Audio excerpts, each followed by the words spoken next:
Sir, അടുപ്പിച്ചുണ്ടാകുന്ന കപ്പൽ ദുരന്തമാണ് ഇപ്പോൾ കേരളത്തിനെ നടുക്കുന്നത്. നമുക്കറിയാം, ഒരു മാസം പോലും ആയില്ല ഒരു ദുരന്തം. ആ കപ്പൽ മുങ്ങി.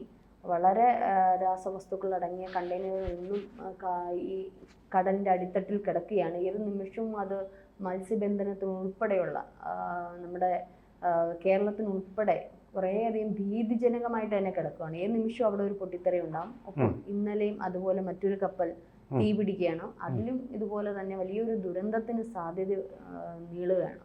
എന്തൊക്കെയാണ് ഇതിൻ്റെ വിശദാംശങ്ങൾ? എങ്ങനെയാണ് ഇത്തരത്തിലൊരു കപ്പൽ ദുരന്തങ്ങൾ അടുപ്പിച്ച് നമുക്കുണ്ടാകുന്നത്? കേരള തീരത്തോട് ചേർന്ന കപ്പൽച്ചാലിൽ അടിക്കടി ദുരന്തങ്ങളുടെ തുടർക്കഥകൾ ഉണ്ടായിക്കൊണ്ടിരിക്കുക. ഇത് വളരെ അസ്വാഭാവികമാണ്. പണ്ടെങ്കിലും സംഭവിച്ചിട്ടുമില്ല.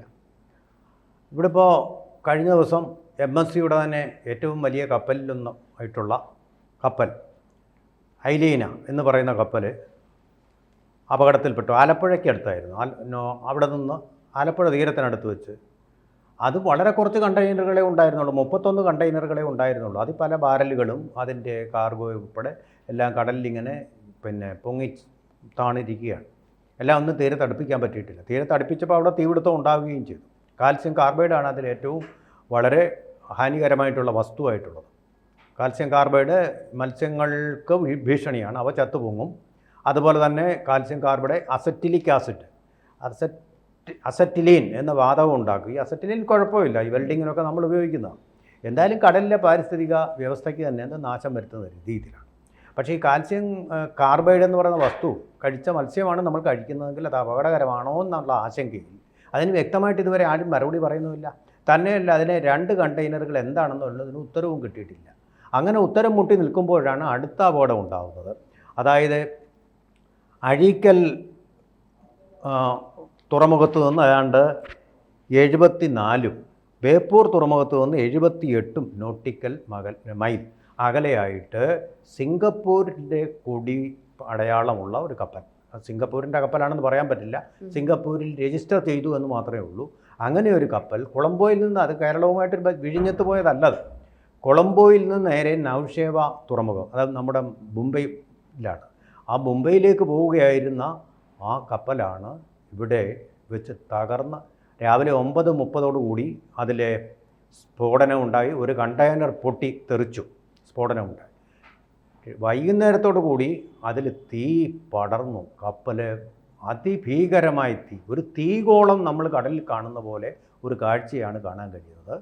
നമ്മുടെ ഈ കോസ്റ്റ് ഗാർഡുമൊക്കെ വളരെ സജീവമായിട്ട് അവിടെ എത്തി. പക്ഷേ ഇപ്പോഴത്തെ പ്രശ്നം എന്താണെന്ന് വെച്ചാൽ ക്യാപ്റ്റൻ കടലിൽ ചാടിയിട്ട്, ലൈഫ് ബോട്ട് ഉണ്ടായിരുന്നു, അതിൽ ചാടി. അദ്ദേഹത്തെ കൂടാതെ 18 ജീവനക്കാരെയും രക്ഷപ്പെടുത്തിയിട്ടുണ്ട്. അതുകൂടാതെ 21 പേരുണ്ടെന്നാണ് പറയുന്ന കപ്പലിൽ. നമുക്ക് ആ മനുഷ്യ വിഭവമാണല്ലോ ആദ്യം നമ്മൾ നോക്കേണ്ടത്. ആ 3 പേരുടെ കാര്യമാണ് പരിങ്ങലിലായിട്ടുള്ളത്. കാരണം അവരെ രക്ഷിക്കാൻ വേണ്ടിയിട്ട് ഇപ്പോൾ ഈ കോസ്റ്റ് ഗാർഡിന് അങ്ങോട്ട് അടുക്കാൻ പറ്റുന്നില്ല, രക്ഷപ്പെടുത്താൻ വേണ്ടിയിട്ട്. കാരണം എന്താണ്? അതിഭീകരമായ ഉഷ്ണമാണ് ചുറ്റും. അങ്ങോട്ട് അടുക്കാനേ പറ്റാത്ത തരത്തിലുള്ള ചൂടാണ്. അപ്പോൾ ഒന്നും ചെയ്യാൻ പറ്റാത്തൊരവസ്ഥയാണ്. അപ്പോൾ ഈ ബാക്കിയുള്ള 3 ജീവനക്കാർ, 18 പേര് രക്ഷപ്പെട്ട് കഴിഞ്ഞു. മംഗലാപുരത്ത് ആശുപത്രിയിലുമൊക്കെ ആയിട്ട് അവരെ രക്ഷപ്പെടുത്തി, അവർക്ക് കുഴപ്പമില്ല. പക്ഷേ ഈ 3 പേര് ഈ തീ ജ്വാലയിൽപ്പെട്ട് ഇല്ലാതാവുക എന്ന് പറയുന്ന ഒരു ദുരന്തം കൂടിയാണ്, മനുഷ്യ ദുരന്തം കൂടിയാണ് അവിടെ സംഭവിച്ചിരിക്കുന്നത്. ഇനി രണ്ടാമതായിട്ട് ഇതിൽ നമ്മൾ നേരത്തെ കണ്ട കാൽസ്യം കാർബൈഡ് പോലുള്ള വസ്തുക്കളൊന്നുമല്ല, അതിൻ്റെ 100 മടങ്ങ് സ്ഫോടനശേഷിയുള്ളതും അതുപോലെ തന്നെ അപകടകാരികളുമായിട്ടുള്ള വസ്തുക്കളാണ്. ചുരുക്കി പറഞ്ഞാൽ, എല്ലാവർക്കും മനസ്സിലാവുന്ന ഭാഷയിൽ പറഞ്ഞു കഴിഞ്ഞാൽ, ആസിഡുകളും അതുപോലെ തന്നെ ഗൺ പൗഡറും ഒക്കെയാണ്. ഗൺ പൗഡർ അറിയാമല്ലോ. അതെ, ആ ഗൺ പൗഡർ കൊണ്ടാണ് ഇത് സ്ഫോടനം ഉണ്ടായിട്ടുള്ളത്. ഗൺ പൗഡർ ഉള്ളത് കൊണ്ടാണ്. അപ്പോൾ സ്ഫോടക ശേഷിയുള്ള സാധനങ്ങളാണ് ഇത് നവശേവ തുറമുഖത്തേക്ക് കൊണ്ടുപോയത്. അപ്പോൾ ഇതിനകത്ത് സുരക്ഷിതമായിട്ട് വെക്കേണ്ട ഡെലിക്കേറ്റ് ഹാൻഡ്ലിംഗ് ആവശ്യമുള്ള, അതുപോലെ തന്നെ ഹൈലി ഇൻഫ്ലാമബിൾ ആയിട്ടുള്ള വസ്തുക്കളാണ് ഇതിനകത്തുള്ളത്. അതിന് വളരെ ഹൈലി എഫിഷ്യൻ്റായിട്ടുള്ള ഒരു സ്റ്റാൻഡേർഡ് ഓപ്പറേറ്റീവ് പ്രോസസ്സാണുള്ളത്.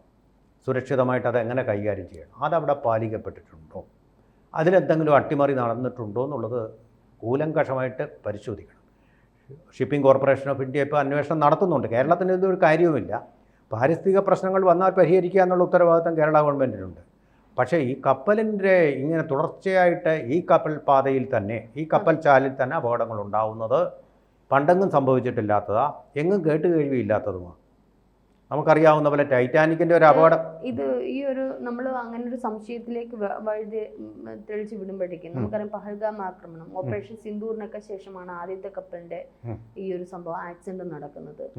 മാത്രമല്ല വിഴിഞ്ഞം തുറമുഖത്തിന്റെ ഉദ്ഘാടനം കഴിഞ്ഞതേ ഉള്ളൂ. അപ്പൊ ആദ്യത്തെ അപകടം കണ്ടു കഴിഞ്ഞു. അത് ഉദ്ഘാടനം കഴിഞ്ഞ അധികം കപ്പലുകളൊന്നും വന്നില്ല. അതിനു മുമ്പ് തന്നെ ആദ്യത്തെ കപ്പൽ അവിടെ മുങ്ങിത്താഴുകയാണ്, വിഴിഞ്ഞത്ത് നിന്ന് ഇറങ്ങി വരുന്ന വഴി. അപ്പോൾ രണ്ടാമത് ഇപ്പോൾ വീണ്ടും കൊച്ചിയിൽ തന്നെ ഇത്തരത്തിലുള്ള ഒരു അപകടം ഉണ്ടായി. കണ്ണൂർ അല്ലേ, കണ്ണൂർ ആലപ്പുഴ ബേപ്പൂരിലല്ലേ? ബേപ്പൂരിനും അഴീക്കലിനും ഏതാണ്ട് 80 മൈലോളം ദൂരം. അതെ തന്നെ, അഴീക്കലിനും ഇടയ്ക്കുള്ള ദൂരം. അപ്പൊ ഈ രണ്ട് അപകടങ്ങൾ ഇത്തരത്തിലുണ്ടായിരിക്കുകയാണ്. മാത്രമല്ല ഇതിൽ നിന്ന് നമ്മൾ മനസ്സിലാക്കേണ്ടുന്ന കുറെ കാര്യങ്ങളുണ്ട്. ഒന്ന്, ശത്രു രാജ്യങ്ങൾ ഇങ്ങനെ വട്ടമിട്ട് ചുറ്റിക്കൊണ്ടിരിക്കുന്നു. രണ്ടാമത്, വിഴിഞ്ഞം തുറമുഖം എന്ന് പറയുന്നത് നമ്മുടെ രാജ്യാന്തരത്തിനപ്പുറം വലിയൊരു സാധ്യതയുള്ള ഒരു തുറമുഖം തന്നെയാണ്. അത് പ്രധാനമന്ത്രി പോലും പറഞ്ഞിട്ടുള്ള ഒരു കാര്യം. ഒരുപാട് സമ്പദ് വ്യവസ്ഥയിൽ വളരെ സാധ്യത കാണുന്ന ഒരു വലിയൊരു തുറമുഖം. എത്രയോ വർഷങ്ങളുടെ പലവിധ മാറി മാറി വന്ന ഭരണങ്ങളുടെ പല ആൾക്കാരുടെയും ആഗ്രഹമാണിപ്പോൾ സഫലീകരിച്ചിരിക്കുന്നത്. അപ്പോൾ നാളെ സാമ്പത്തിക ഭദ്രത കേൾക്കുന്ന ഒരു തുറമുഖം തന്നെയാണ്. മാത്രമല്ല സാറ് പറഞ്ഞതുപോലെ ഇതിപ്പോൾ അവർ വലിച്ചുകൊണ്ട് മറ്റു ഉൾക്കടലിലേക്ക് കൊണ്ടുപോകുന്നുണ്ട്. പക്ഷെ അങ്ങനെയാണെങ്കിൽ അത് ബോംബെ അല്ലേ, മുംബൈ തുറമുഖം അവിടേക്ക് പോകാൻ സാധ്യതയുണ്ട്. അവിടെ വെച്ച് ഇത്തരത്തിലുള്ള വലിയ സ്ഫോടനം ഉണ്ടായാൽ അത് മറ്റൊരു, അപ്പോൾ ഇതൊക്കെ അറിഞ്ഞുകൊണ്ട് ആരെങ്കിലും മനഃപൂർവ്വം ചെയ്യുന്നതാണ്. നാലാമത് നമുക്ക് മറ്റൊരു സാധ്യതയുണ്ട്. ഇൻഷുറൻസ് വെട്ടിപ്പുകൾ അല്ലെ ഇൻഷുറൻസ് തട്ടിപ്പുകൾക്ക് വേണ്ടിയിട്ട് മനഃപൂർവ്വം ഇവർ ഇത്തരത്തിൽ ചെയ്യുന്നതാണ്. അങ്ങനെയാണെങ്കിൽ കോടിക്കണക്കിന് രൂപയുടെ ഈ പറഞ്ഞ കണ്ടെയ്നറുകളൊക്കെയാണ്, അതിനകത്തുള്ള സാധനങ്ങളൊക്കെയാണ് അതിനകത്ത് ഇരിക്കുന്നത്. അത് ആ സാധ്യത നമുക്ക് പിന്തള്ളണ്ട, നല്ല അതൊരു സാധ്യത. പക്ഷെ ഇങ്ങനെ അടുപ്പിച്ചുണ്ടാകുന്ന ഈ ഒരു ദുരന്തം, ഈ ഒരു ആക്സിഡന്റ് മനഃപൂർവ്വം എന്ന് തന്നെയല്ലേ നമ്മൾ മനസ്സിലാക്കുക. കുറച്ചുകൂടി അന്വേഷണം വിപുലീകരിക്കേണ്ട സാധ്യത. ഇപ്പോൾ മുഖ്യമന്ത്രി തന്നെ ഇന്നലെ ആദ്യത്തെ കപ്പൽ ആക്സിഡന്റിന്റെ അന്വേഷണം വേണ്ട, ഇൻഷുറൻസിന്റെ ഇത് നമുക്ക് നേടിയെടുക്കാൻ പറ്റും, അന്വേഷണം കേസ് പോകണ്ട എന്ന് പറഞ്ഞതിൻ്റെ എന്ത് എന്ത് ആത്മാർത്ഥതയാണ് സംസ്ഥാനത്തോട് അദ്ദേഹം കാണിക്കുന്നത്. ഒരു കപ്പൽ അപകടം ഉണ്ടായാൽ അത് അന്വേഷണം വേണം. അത് നമ്മുടെ മത്സ്യബന്ധനം നടത്തുന്ന നമ്മുടെ മത്സ്യത്തൊഴിലാളികളോടും നമ്മുടെ തീരദേശത്തോടും നമ്മുടെ സംസ്ഥാനത്തോടും ചെയ്യുന്ന ഒരു വല്ലാത്ത നീതികേടല്ലേ. ഇത്തരത്തിൽ ആദ്യത്തെ ഷിപ്പിംഗ് കമ്പനിക്കെതിരെ നമ്മൾ ഇന്നലെ ഇത് ചർച്ച ചെയ്തിട്ട് കേസ് വേണ്ട എന്ന് പറയുന്ന മുഖ്യമന്ത്രിയുടെ പ്രതികരണം, ഇതിനെന്താണ് അദ്ദേഹം പ്രതികരിക്കുന്നത്? അതെ, ഇത് പറയുന്നുണ്ട്, കേസ് വേണ്ട എന്നുള്ളത് വളരെ അസ്വാഭാവികമായിട്ടുള്ളൊരു പ്രസ്താവന. ഏത് സംഭവം നടന്നാലും ഇത് കേരളത്തെ വളരെയധികം പാരിസ്ഥിതികമായിട്ട് ബാധിക്കുന്ന, കേരളത്തിലെ മീൻപിടുത്തക്കാരെ വളരെ ഗുരുതരമായിട്ട് ബാധിക്കുന്ന, നെഗറ്റീവായിട്ട് ബാധിക്കുന്ന ഒരു പ്രശ്നമാണ്. തീർച്ചയായിട്ടും ഒരു ജനകീയ മുഖ്യമന്ത്രി എന്നുള്ള നിലയിൽ ആദ്യം അദ്ദേഹം പറയേണ്ടത് അന്വേഷണം നടത്തും, സമഗ്രമായ അന്വേഷണം നടത്തും, നടത്തിപ്പിക്കും. കേന്ദ്രമാണ് ഇത് ചെയ്യേണ്ടത്, അതുകൊണ്ട് നടത്തിപ്പിക്കുമെന്നാണ് പറയേണ്ടത്. പക്ഷേ അന്വേഷണം വേണ്ടാതങ്ങ് ഗവൺമെൻറ്റിന് അങ്ങ് തീരുമാനിക്കാൻ പറ്റുന്ന ഒരു കാര്യമാണോ? ഇതിൻ്റെ രഹസ്യങ്ങൾ അറിയണ്ടേ? ഏതൊരു കാര്യത്തിൻ്റെയും കാരണം നമുക്കറിയണ്ടേ? കുറ്റവാളികൾ ആരെങ്കിലും കുറ്റം ചെയ്തിട്ടുണ്ടെങ്കിലല്ലേ അവരുടെ കുറ്റം നമുക്ക് അറിയാൻ പറ്റൂ. അല്ലെങ്കിൽ ഇത് ഇങ്ങനെ സംഭവിച്ചതാണെന്ന് പറയുകയല്ലേ ഉള്ളൂ. എന്തുകൊണ്ട് അന്വേഷണം വേണ്ടാന്ന് വെക്കുന്നു? ആരെ പ്രീതിപ്പെടുത്താനാണ്? ഇപ്പോൾ പറയുന്നത് കേൾക്കുന്നുണ്ടോ, റൂമറാണ്, നമുക്കറിയില്ല. MSCയിൽ അദാനിക്ക് പങ്കാളിത്തമുണ്ട്, അതുകൊണ്ടാണ്. അതാണെങ്കിൽ അത് ക്രോണിക് ക്യാപിറ്റലിസം അല്ലേ? കേന്ദ്ര ഗവൺമെൻറ്റിനെതിരെ നിങ്ങൾ ആരോപിക്കുന്നത് തന്നെ നിങ്ങൾക്കെതിരെ ആരോപിക്കേണ്ടി വരത്തില്ലേ? നിങ്ങളുടെ ചങ്ങാതിയാണ് ഈ നാളെ വിഴിഞ്ഞം തുറമുഖത്ത് എന്ത് നടന്നാലും അവിടെ കേസ് ഫയൽ ചെയ്യേണ്ട കൊടുക്കണ്ട എന്നുള്ള ഒരു ഇത് വരുമല്ലോ. നാളെ ഇനിയും ഇത്തരത്തിലുള്ള ദുരന്തങ്ങൾ ഉണ്ടാവില്ല. അപ്പൊ അദാനിക്ക് വിട്ടുകൊടുക്കുന്ന തരത്തിലായോ സംസ്ഥാനം? ചീഫ് സെക്രട്ടറി പറഞ്ഞ കാര്യം ഓർക്കുമ്പോഴാണ് ചിരി വരുന്നത്. ചീഫ് സെക്രട്ടറി പറഞ്ഞത് നമ്മൾ ആ കമ്പനിയുമായിട്ട്, MSC കമ്പനിയുമായിട്ട് നല്ല ബന്ധമാണ്, അതുകൊണ്ട് അന്വേഷണം വേണ്ടാന്ന്. അപ്പോൾ അങ്ങനെ ആകുമ്പോൾ ഇത് ജനങ്ങൾ പറയുന്നത് ശരിയാണെങ്കിലോ. നിങ്ങൾക്ക് വേണ്ടപ്പെട്ടവരുടെ കേസ് വരുമ്പോൾ അത് വേണ്ടാന്നങ്ങ് വെക്കും. അങ്ങനെയാണോ ഗവൺമെൻറ് എടുക്കേണ്ട പോളിസി?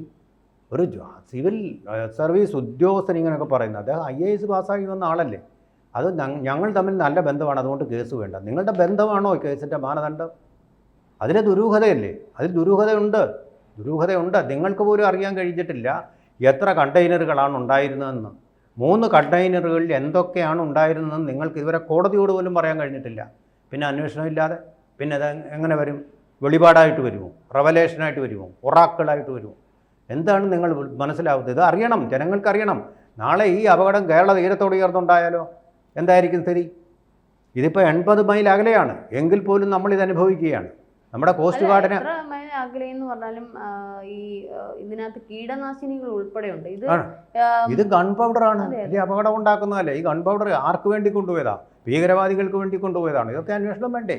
ദേശീയ സുരക്ഷയുടെ വിഷയമല്ലേ ഇത് പിന്നെ അന്വേഷണം വേണ്ട. ഇതിനകത്ത് കീടനാശിനികൾ ഒരു ഭാഗത്ത് ഇൻഫ്ലമേറ്ററി ആയിട്ടുള്ള പല കാര്യങ്ങളെയും മറുഭാഗത്ത് ഇൻഫ്ലാമബിൾ അങ്ങനെയുള്ള പല വസ്തുവകകൾ ഇതിനകത്ത് ഇരിക്കുമ്പോൾ ഇതിനൊക്കെ അനുവാദം കൊടുക്കുന്ന കാര്യങ്ങൾ ഇപ്പോൾ നമ്മൾ ഷിപ്പിംഗ്, എനിക്ക് ഇതിനെപ്പറ്റി കൂടുതൽ അറിയത്തില്ലെങ്കിലും ഒരു ഷിപ്പിംഗ് ചെയ്യുമ്പോൾ അതായത് അതിനകത്തുള്ള കണ്ടെയ്നറുകൾ എന്തൊക്കെ വേണം, എങ്ങനെയൊക്കെയുള്ളതാണ് എന്നുള്ളതെല്ലാം കൃത്യമായിട്ടും മനസ്സിലാക്കിയിട്ട് തന്നെയായിരിക്കത്തില്ല ഇവർ വിടുന്നത്. മാത്രമല്ല ഇത്ര മറ്റേത് യന്ത്ര തകരാറെന്ന് പറഞ്ഞു. ഈ യന്ത്ര തകരാറാണെങ്കിൽ അവർ എന്തായാലും ഒരു ഷിപ്പ് പുറപ്പെടുമ്പോൾ അതിന് വേണ്ടുന്ന എല്ലാ ഇതും അങ്ങനെ അപൂർവമായിട്ടേ ഷിപ്പ് ആക്സിഡൻറ്റുകൾ സംഭവിക്കാറുള്ളൂ. പക്ഷെ ഇത് എന്താ പറയുക അടുപ്പിച്ചടുപ്പിച്ച് ഇങ്ങനെ ഇത്തരത്തിൽ വന്നതുകൊണ്ട് എന്താണ് എന്നുള്ളത് ഇനി മനഃപൂർവ്വം ഒരു പക്ഷേ കമ്പനി അറിയാണ്ട് മറ്റാരെങ്കിലും ഇത്തരത്തിൽ എന്തെങ്കിലും ചെയ്യും. കാരണം ഇതൊക്കെ കത്തുക എന്ന് പറയുമ്പം മറ്റാരെങ്കിലും ചെയ്തതാണോ, അല്ലെങ്കിൽ മറ്റേതെങ്കിലും നമ്മൾ അറിയാത്ത മറ്റെന്തെങ്കിലും ഗൂഢമായിട്ടുള്ള ലക്ഷ്യങ്ങളിലൂടെ മറ്റാരെങ്കിലും ചെയ്യുന്നതാണോ? ഇപ്പം ഇത് മുങ്ങിയതെന്ന് പറഞ്ഞു, മറ്റെന്തെങ്കിലും പ്രവർത്തനം ഈ കമ്പനികൾ അറിയാതെ തന്നെ എന്തെങ്കിലും ചെയ്യുന്നത്, പ്രത്യേകിച്ച് കേരളത്തിലെ ഈ ഒരു ചാലിൽ തന്നെ വരുമ്പോൾ ഉണ്ടാകുന്ന ഈ അപകടം നമ്മൾ സൂക്ഷിക്കേണ്ടിയിരിക്കുന്നു. നേരത്തെയുള്ള കപ്പൽ അപകടം ഉണ്ടായപ്പോഴേ ഈ ഷിപ്പിംഗ് ഇൻഡസ്ട്രിയെ പറ്റി അറിയാവുന്ന ആൾക്കാർ പറയുകയുണ്ടായി. അതായത് ഇതിനകത്ത് കണ്ടെയ്നർ ക്യാരേജിൻ്റെ കാര്യത്തിൽ എന്തെങ്കിലും കുഴപ്പം ഉണ്ടായിട്ടുണ്ടോ എന്നുള്ളത് സംശയിക്കണം എന്ന് പറഞ്ഞു. അപ്പോൾ ഇതുപോലെ തന്നെ കണ്ടെയ്നർ ക്യാരേജിൽ അവിടെ ചെറിയൊരു അട്ടിമറി നടത്തിയാൽ മതി. ഈ സ്ഫോടക വസ്തുക്കൾ വെച്ചിരിക്കുന്ന സ്ഥലത്ത് എന്തെങ്കിലും ഒരു അട്ടിമറി നടത്തിയാൽ മതി. 2 കെമിക്കൽസ് തൊട്ടിരുന്ന് കഴിഞ്ഞാൽ തന്നെ സ്ഫോടനം ഉണ്ടാവും, വലിയ സ്ഫോടനം ഉണ്ടാവും. അതൊക്കെ വളരെ highly delicate and efficient handling വേണ്ടതാണ്, സ്കിൽഡ് ഹാൻഡിലിംഗ് വേണ്ടതാണ്. അവിടെ എന്തെങ്കിലും ഇതിപ്പോൾ കേരളത്തിൻ്റെ തീരത്തു നിന്നല്ല വന്നത്, കൊളംബോ തുറമുഖത്തു നിന്നാണ് വന്നത്. അപ്പോൾ ഇതിന് പോകുന്നത് നവശേബ തുറമുഖത്തേക്കാണെന്ന് മാത്രമേ ഉള്ളൂ. ഇത് സിംഗപ്പൂരിൻ്റെ പതാകയുള്ള കപ്പലാണ്. ഈ കപ്പലിൻ്റെ പേര് വാൻഹായ് 503. വിശദമായിട്ട് അന്വേഷണം നടക്കണം. ഇതിനകത്തുണ്ടായിരുന്ന ആൾക്കാരെ സിംഗപ്പൂർ, ബർമ്മ, അതുപോലെ തായ്ലൻഡ് ഇങ്ങനെയുള്ള പ്രദേശങ്ങളിൽ നിന്നുള്ള ആൾക്കാരാണ്. വാൻഹായ് 503 എന്ന് കേൾക്കുമ്പോൾ ഒരു ചൈനീസ് പേരാണത് വാസ്തവത്തിൽ. അപ്പോൾ നമുക്ക് വ്യക്തമായിട്ട് സംശയിക്കണം, ഇതിൽ അട്ടിമറി ഉണ്ടോ, സ്ഥിരമായിട്ട് ഇങ്ങനെ നടത്തുന്നതിൻ്റെ പിന്നിൽ അട്ടിമറി നടന്നിട്ടുണ്ടോ. കൊളംബോ എന്ന് പറയുമ്പോഴും നമുക്ക് സംശയം വരും. കാരണം അതും നമുക്ക് സംശയം തോന്നേണ്ട കാര്യങ്ങളാണ്. എന്തായാലും ഇത് അന്വേഷണം വേണ്ട, ഞങ്ങളവരുമായിട്ട് സൗഹാർദ്ദമാണെന്നുള്ളത് ഇതിനൊരു ഉത്തരവല്ല. കൂടുതൽ വാർത്തകളും വിശേഷങ്ങളും നിങ്ങളിലേക്ക് എത്താൻ ABC മലയാളം സബ്സ്ക്രൈബ് ചെയ്യുക, ബെൽ ബട്ടണും അമർത്തുക.